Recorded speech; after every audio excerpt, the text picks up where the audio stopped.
네, 11번 문제를 함께 풀어봅시다. 동생이 오후 1시에 집을 나선 지 5분 후에 형이 동생을 따라 나섰습니다. 동생과 형은 각각 시속 3km, 시속 4km로 걸어갔고, 형과 동생이 만나게 된 시각이 언제인지 구하시오. 네, 이 문제는 이렇게 표로 한번 나타내서 설명을 다시 해보면, 뭐, 집이라든가 이런 곳에서 동생이 출발을 먼저 해요. 동생이 먼저 막 가지만 5분 뒤에 형이 따라서 출발을 합니다. 같은 지점에서. 네, 그래서 결국은 형이 동생을 따라잡아서 두 사람이 이렇게 만나게 되는 시점. 여기가 만나는 위치, 여기가 출발하는 위치입니다. 동생과 형은 같은 거리를 가게 되죠. 네, 거리가 똑같습니다. 시간은 동생이 출발을 먼저 하고 형이 5분 후에 출발했다라고 했기 때문에 시간은 5분 차이가 나고 동생과 형이 이동한 거리는 똑같습니다. 그리고 각각의 속력은 동생은 시속 3km, 형은 시속 4km로 걸었다. 이렇게 세 가지를 문제를 보고 여러분이 이해를 한 다음에 아래 표를 한번 완성을 해보겠습니다. 우리 이런 표에 거리, 속력, 그리고 시간을 한번 적어 볼 거고요. 이제 두 가지, 동생이 각각 거리 속력 시간이 얼마인지, 형의 거리 속력 시간이 얼마인지 빈칸을 채워본다면 아마 방정식을 어렵지 않게 구할 수 있을 거라고 생각합니다. 네, 이제 빈칸을 채우기 전에 먼저 우리 이 거리 속력 그 시간 문제를 풀 때는 단위를 통일하는 게 중요하다라고 아마 지난번에 설명을 한번 했던 것 같은데요. 지금 속력의 경우는 시속이에요, 시속. 그런데 형과 동생의 시간은 5분 차이가 난다 그랬습니다. 우리가 이럴 때는 분과 시간을 통일을 해주면 좋은데요. 어, 5분을 시간으로 바꾸는 방법이 있고 이 시속을 분속으로 바꾸는 방법이 이제 있습니다. 네, 우리 이번 문제는 5분을 한번 시간으로 바꿔서 풀어보도록 하겠습니다. 여러분 5분을 시간으로 고치면 5 나누기 60 하고 고치면 되죠.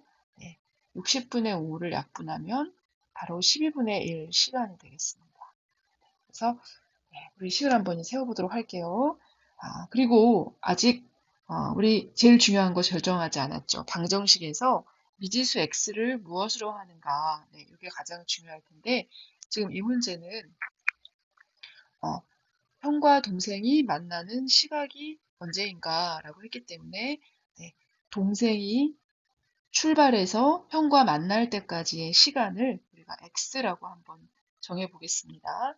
네, 그러면 형은 동생보다 5분 적게, 지금 다시 말하면 12분의 1시간 적게 걸렸기 때문에 늦게 출발했으니까요.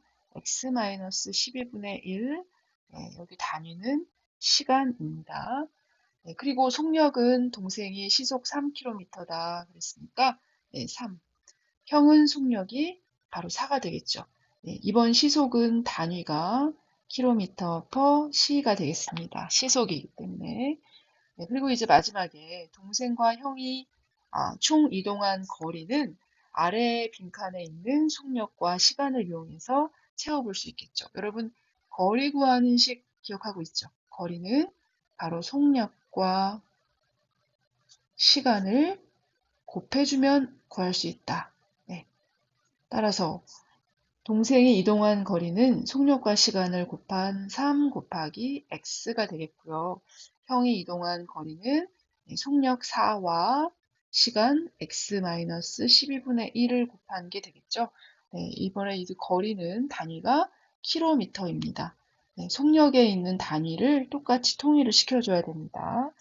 네, 그리고 방정식을 이제 마지막으로 세워야 될 텐데 바로 이 위에 있는 그림에 힌트가 있습니다. 선생님이 형과 동생이 출발한 지점과 만나는 지점이 같기 때문에 두 사람이 이동한 거리가 같다고 했죠. 즉, 이 3x와 4 곱하기 x-12가 똑같아야 되겠습니다. 네, 3x, 4x-12분의 1이 같다. 네, 요 식이 바로 우리가 이제 풀면 미지수를 구할 수 있는 방정식이 됩니다. 네, 이 방정식을 풀기 위해서 먼저 분배 법칙을 한번 해볼게요. 그럼 3x는 4x 마이너스 3분의 1 이렇게 약분이 돼서 계산이 되고요. 이항을 하면 마이너스 x는 마이너스 3분의 1 양변에 마이너스 1을 곱하면 x는 3분의 1 되겠죠. 네. 우리 답에 x는 3분의 1이라고 하면 안 되고요. 이 x가 단위가 시간이기 때문에 먼저 분으로 고치면 네, 3분의 1에다가 60을 곱하면 20이 되겠죠? 네, 20분이 됩니다. 네, 그리고 최종 정답 시각이 언제인가 라고 했기 때문에 처음 출발한 오후 1시 20분이 우리가 구하는 답이 되겠습니다. 네, 12번 문제를 함께 풀어봅시다. 욕조에 물을 가득 채우는데 수도관 A를 이용하면 20분이 걸리고 수도관 B를 이용하면 15분이 걸린다. 네, 우리 두 수도관을 동시에 이용하면 이 욕조의 물을 가득 채우는데 몇 분이 걸릴까 구해보도록 합시다. 네, 이 문제는 이제 해석을 좀 해보자면 욕조의 물의 양이 얼마큼 있는지는 현재 모르지만 가득 채우는데 걸린 시간이 있습니다. A 수도관을 이용했을 때 시간이 좀 더 오래 걸린 걸로 봐서 아마 A 수도관이 좀 더 가는 수도관, B 수도관이 좀 더 굵은 수도관인 것 같습니다. 시간이 짧게 걸렸으니까. 그리고 두 개의 수도관을 동시에 이용하면 아마도 15분보다 더 짧은 시간 안에 욕조의 물을 가득 채울 수 있을 것 같습니다. 네, 욕조의 물이 가득 찼을 때 얼마인지 알 수 없기 때문에 네, 선생님이 이제 욕조를 뭐 대략 한번 이렇게 그려본다면 이렇게 직육면체 모양의 욕조가 있을 때 물을 가득 채우면 얼마인지는 모르지만 가득 채운 물의 양을 얼마인지 모를 때 우리가 보통 1이라고 합니다. 전체를 1이라고 보는 거예요. 그리고 A 수도관으로 1분 동안 욕조를 채울 수 있는 양을 한번 생각해 본다면 전체를 1이라고 본다면 다 채우는데 20분이 걸린다라고 했기 때문에 1분 동안 채울 수 있는 양은 바로 그렇죠. 20분의 1이 되겠습니다. 그리고 비수도관의 경우는 다 채우는데 15분이 걸린다라고 했으니까 1분 동안 채울 수 있는 양은 얼마일까요? 네, 바로 그렇죠. 15분의 1을 채울 수 있습니다. 네. 이제 우리가 이 두 가지 요 개념을 가지고 방정식을 세울 수 있고요. 먼저 미지수를 아직 정하지 않았으니까 뭐가 미지수인가 한번 찾아볼게요. 동시에 이용해서 욕조를 가득 채울 때 몇 분 걸리느냐. 바로 이 가득 채우는데 걸리는 시간을 우리가 x라고 한번 해봅시다. 네, 그러면 이제 A, B 수도관을 동시에 사용하니까 1분 동안 20분의 1을 채웠어요. 그럼 2분이면 20분의 2, 3분이면 20분의 3 이렇게 물이 채워질 테니까 x분 동안 채울 수 있는 양은 20분의 1 곱하기 x가 되겠죠. 그 다음에 B 수도관으로 x분 동안 또 물이 같이 채워질 테니까 그 양은 15분의 1 곱하기 x가 됩니다. 두 수도관을 동시에 사용했으니까 채워지는 물의 양을 더해주면 이제 오른쪽 우변이 중요한데요. 우리가 이 수도관의 물을 가득 채우면 최고로 다 채웠을 때의 전체 양을 1이라고 한다라고 아까 했으니까 가득 채운 결과가 1이 되는 x를 구하면 되겠죠. 이게 식이 조금 어려운데 이렇게 전체가 1이라는 개념을 이용해서 이렇게 식을 한번 세워보았습니다. 이제 이 방정식을 풀기만 하면 되겠죠. 방정식의 양변에 최소 공배수 60을 곱해 보겠습니다. 20분의 1에 60을 곱하면 3x, 15분의 1에 60을 곱하면 4x가 되고요.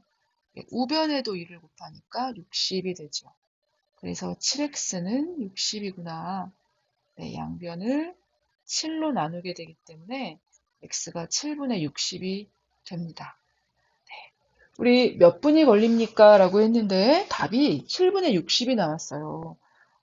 참고로 여러분 7분의 60은 나눌 때 나눠 떨어지지가 않아요. 그래서 우리가 이런 문제는 어떻게 해야 되나라고 고민하지 말고 예, 대분수로 고치던지 아니면 그냥 그대로 답을 해도 관계가 없습니다.